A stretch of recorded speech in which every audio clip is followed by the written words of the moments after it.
Assalamualaikum warahmatullahi wabarakatuh. Kami dari kelas TI 5D akan mepresentasikan tentang sistem operasi Ubuntu. Kami beranggotakan dengan dua orang, yaitu satu saya Renaldi Fitris dan yang kedua itu Sohibil Firmansyah. Baik, saya mulai mepresentasikan makalah yang kami buat. Itu pertama itu bab 1 pendahuluan, latar belakang. Bagi sebagian orang awam, mungkin sistem operasi open source dianggap sulit pengoperasiannya dibandingkan dengan sistem operasi lainnya seperti Windows. Bahkan ada yang belum mengetahuinya. Padahal dalam pengoperasiannya, Linux sudah dipakai pada sistem-sistem operasi di perusahaan-perusahaan besar, kantor, bahkan sudah dipakai konsol game seperti PS2, PS3, Nintendo, dan Xbox 360. Sesuai bahasan ini, Linux Ubuntu merupakan salah satu distribusi Linux berbasiskan Debian yang paling populer akhir-akhir ini di kalangan penggemar open source di seluruh dunia. Kesuksesan Ubuntu ini adalah terletak pada tingkat kestabilan yang baik serta user-friendly. Diharapkan dengan adanya informasi ini, pembaca dapat mengetahui apa itu Ubuntu serta dapat mempelajarinya agar dapat mengikuti perkembangan sistem operasi open source Linux, khususnya Ubuntu. Tujuan dari pembuatan makalah ini adalah sebagai berikut. 1. Memperkenalkan pengertian dan sejarah dari Linux Ubuntu. Yang kedua, mengetahui jenis-jenis Linux Ubuntu. 3. Mengetahui kelebihan dan kekurangan Linux Ubuntu. Yang keempat, mengetahui cara instalasinya. Dan yang kelima yaitu memenuhi tugas ujian akhir semester mata kuliah sistem operasi. Rumusan masalah. 1. Pengertian dan sejarah Linux Ubuntu. Yang kedua, jenis-jenisnya. Yang ketiga, kelebihan dan kekurangan Linux Ubuntu. Yang keempat, cara instalasi Linux tersebut. Selanjutnya yaitu bab 2 pembahasan. Pengertian dan sejarah Linux Ubuntu. Ubuntu adalah salah satu proyek andalan Debian. Sasaran awal Ubuntu adalah menciptakan sistem operasi desktop Linux yang mudah dipakai. Ubuntu dijadwalkan dirilis setiap 6 bulan, sehingga sistem Ubuntu dapat terus diperbarui. Pertama kali rilis pada 20 Oktober 2004, semenjak itu Canonical telah merilis versi Ubuntu yang baru setiap 6 bulan sekali. Setiap rilis didukung selama 18 bulan untuk pembaruan sistem, keamanan, dan bug-nya.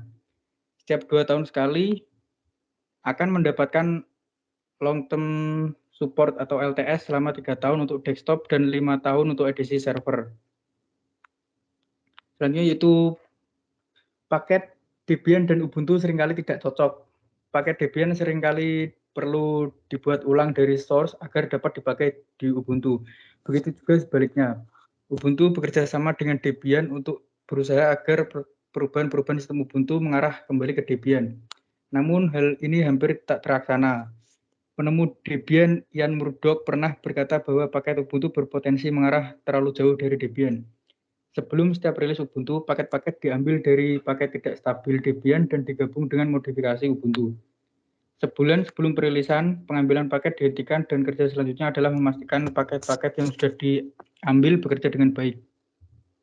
Ubuntu sekarang dibiayai oleh Canonical Ltd. Pada 8 Juli 2005, Mark Shuttleworth mendirikan pendirian Ubuntu Foundation dengan memberikan pendanaan awal sebesar 10 juta US dollar. Tujuan dari pendirian yayasan ini adalah untuk memastikan pengembangan dan dukungan semua versi Ubuntu dapat terus berjalan. Pada 31 Oktober 2011, Mark Shuttleworth mengumumkan bahwa Ubuntu 14.04 akan mendukung smartphone, tablet, dan smart TV. Dan desain-desainnya pun sudah mulai dirancang. Selanjutnya akan dilanjutkan oleh Mas Sohibil Firmansyah.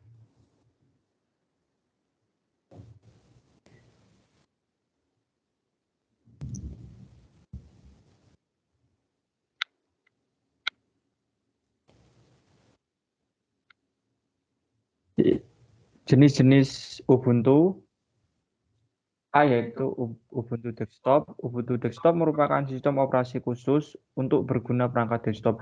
Bahkan dapat dikatakan sebagai versi Ubuntu paling standar dibandingkan sejenisnya dan mudah dioperasikan seperti halnya Windows.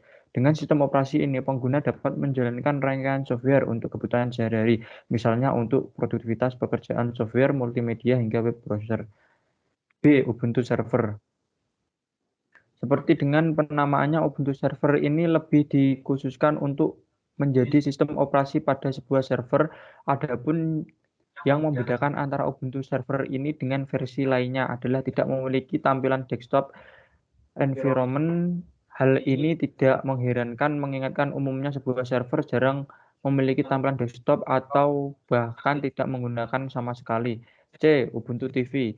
Pada versi Ubuntu ini lebih dikhususkan sebagai Smart TV yang dapat menjalankan sistem operasi untuk pengoperasian. Tujuan dari dikembangkan Ubuntu TV ini dikarenakan melihat kebutuhan pasar dari Smart TV yang semakin berkembang pesat.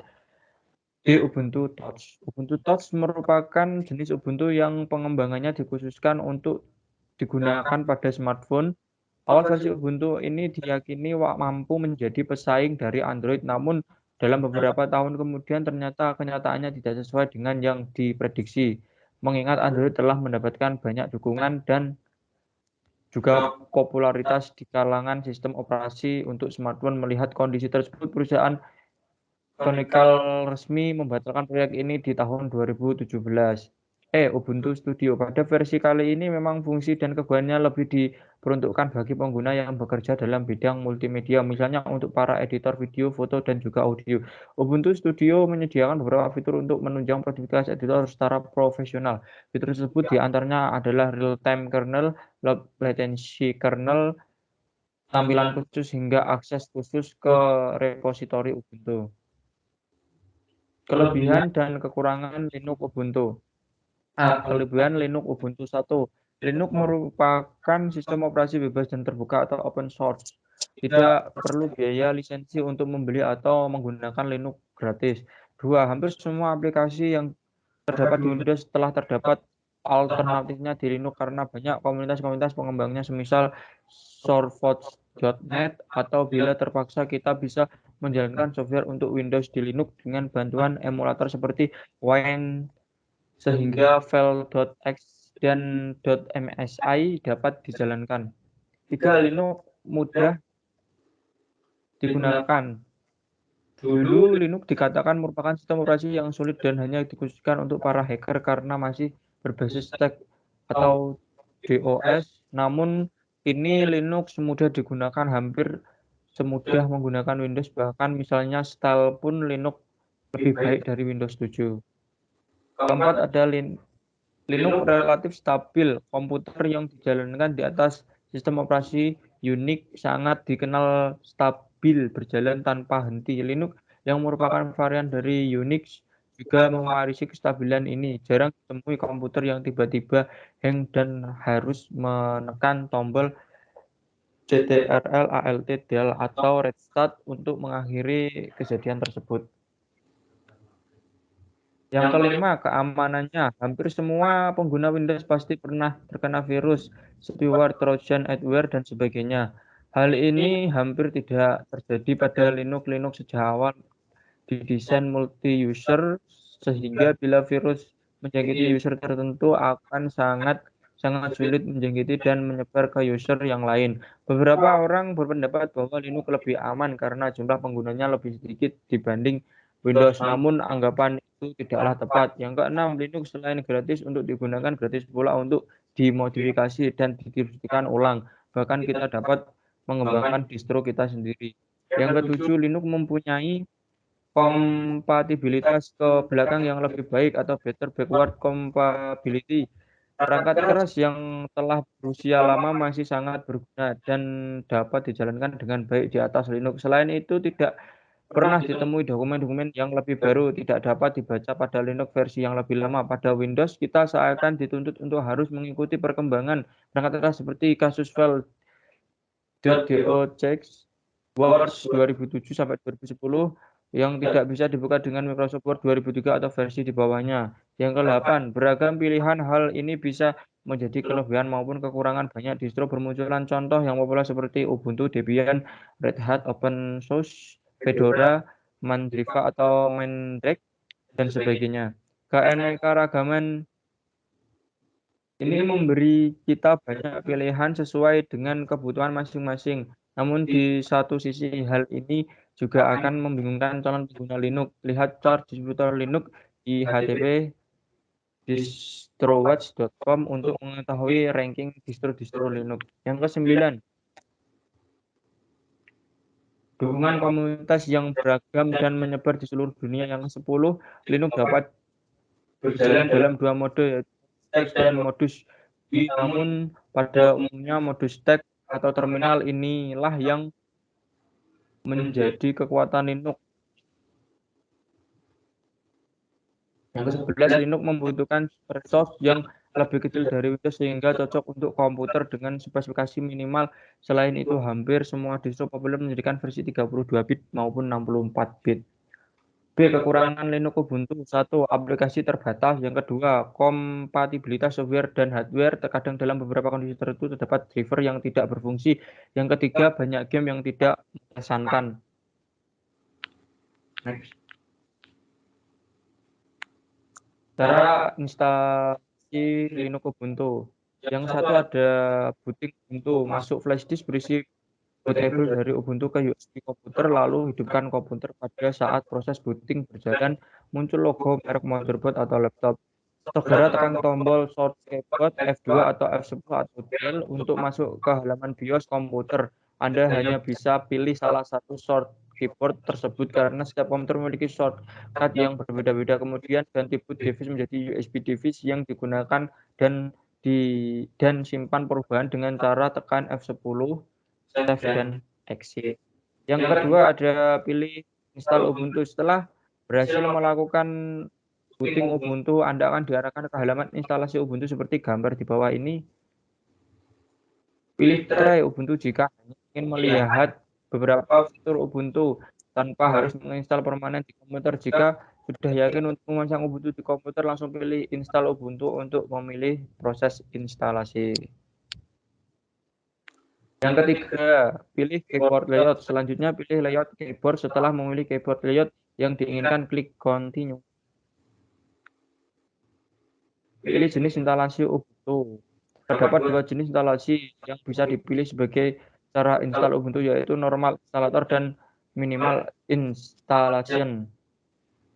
Normal installation memungkinkan memasang sejumlah aplikasi tambahan seperti web browser, utilities, office, software, games, dan media players. Sedangkan minimal installation hanya akan memberikan software tambahan web browser dan basic utilities. Biasanya pilihan ini digunakan karena space hard disk yang minim. Pilih sesuai keinginan, kemudian klik continue untuk melanjutkan instalasi. Yang kelima, ada atur partisi untuk instalasi.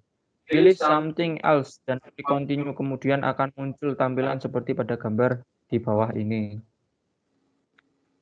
Klik new partition table untuk membuat partisi baru pada hard disk. Pastikan hard disk kosong. Jika hard disk tidak kosong dan memilih new partition table, semua file di hard disk akan terhapus dan tidak bisa dikembalikan.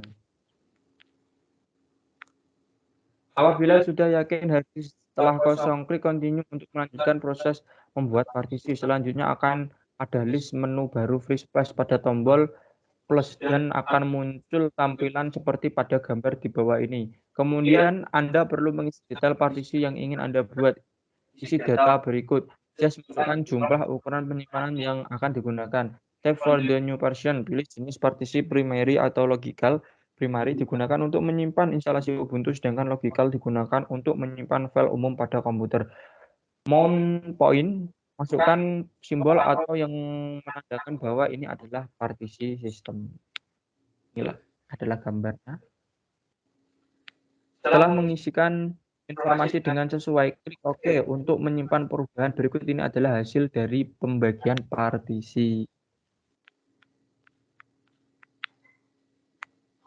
Setelah itu, klik tombol Install Now untuk melanjutkan proses instalasi Ubuntu. Yang keenam ada pilih time zone lokasi. Selanjutnya pilih time zone lokasi. Fungsi ini adalah untuk menyesuaikan waktu dan tanggal pada komputer. Klik continue untuk melanjutkan proses instalisasi. Yang ketujuh ada isi data user. Setelah itu buat user baru di Ubuntu. Berikut informasi untuk membuat user baru. Nama user digunakan untuk memberikan identifikasi pada komputer Anda. Username fungsinya untuk login ke dalam sistem operasi Linux. Password, masukkan password yang ingin digunakan untuk login Linux. Kemudian klik continue untuk melanjutkan proses instalisasi. Yang ke-8 adalah proses install. Setelah berhasil membuat user baru, Ubuntu akan melanjutkan proses instalasinya. Tunggu hingga instalasi selesai. Jika proses instalasi sudah selesai, reboot komputer. Yang ke-9 adalah login ke Ubuntu. Setelah melakukan reboot komputer, Ubuntu sudah bisa digunakan dengan memasukkan username dan password yang telah dibuat sebelum dan selesai. Selanjutnya akan dilanjutkan oleh Renaldia Fitris. Baik, untuk bab 3 yaitu penutup. Pertama ada kesimpulan. Kesimpulan dari makalah ini antara lain: 1. Ubuntu merupakan salah satu distribusi Linux yang berbasiskan Debian yang diluncurkan pada tahun 2004. Proyek Linux itu sendiri dibiayai oleh perusahaan Canonical Ltd, yaitu perusahaan yang dimiliki oleh kosmonot asal Afrika Selatan bernama Mark Shuttleworth, di mana perusahaan itu bermarkas di Eropa.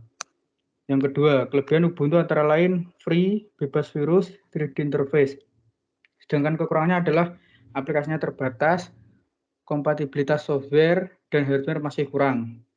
Yaitu jenis Ubuntu mencakup Ubuntu Desktop, Ubuntu Server, Ubuntu TV, Ubuntu Touch, Ubuntu Studio, dan lainnya. Selanjutnya itu ada daftar pustaka dari makalah yang telah kami buat. Baik, cukup sekian presentasi makalah dari kami. Jika ada kelebihan atau kurangnya kami mohon maaf yang sebesar-besarnya. Terima kasih. Wassalamualaikum warahmatullahi wabarakatuh.